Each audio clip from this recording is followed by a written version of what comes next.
Lo udah pernah belum dengar cerita horor dan creepy ini?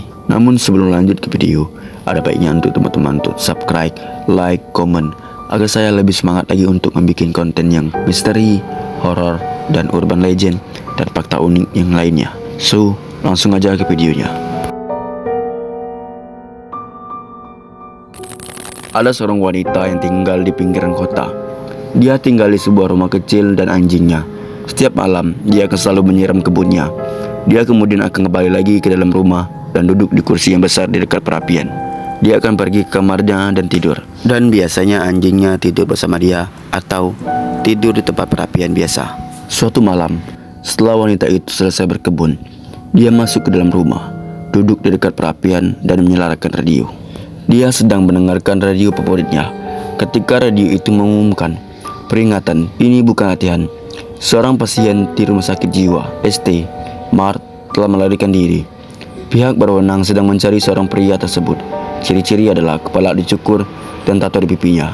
Warga disarankan untuk mengunci semua titik masuk rumah dan memberitahu pihak berwenang jika ada melihat orang yang mencurigakan yang sesuai dengan deskripsi. Sekarang kami akan kembali ke program yang dijadwalkan secara resmi.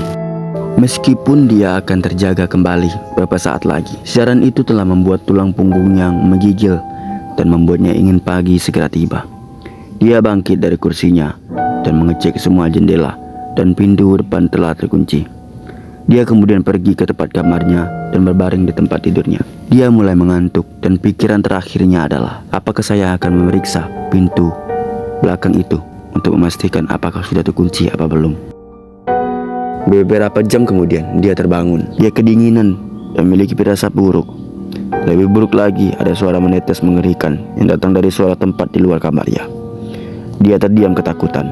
Satu-satunya hal yang bisa dilakukan sendiri adalah meletakkan tangannya di sisi tempat tidurnya untuk merasakan anjingnya. Dia merasakan anjingnya menjilat tangannya dan cukup nyaman untuk tidur sampai pagi. Ketika dia bangun di pagi hari, dia masih merasakan kedinginan. Meskipun itu tidak sebenarnya, dia masih punya firasat buruk. Lebih buruk lagi, suara tetesan masih ada di sana. Dia mengenakan sandal dan jubahnya untuk meninggalkan kamarnya. Saat dia berjalan ke dapur, dia menjerit. Anjingnya tergantung di balik wastafel. Darahnya membuat suara tetesan itu memuakkan dan mengerikan. Pintu belakang terbuka lebar. Di dinding ditulis dengan darah. Dan bacaan tulisan tersebut adalah, "Manusia juga bisa menjilat."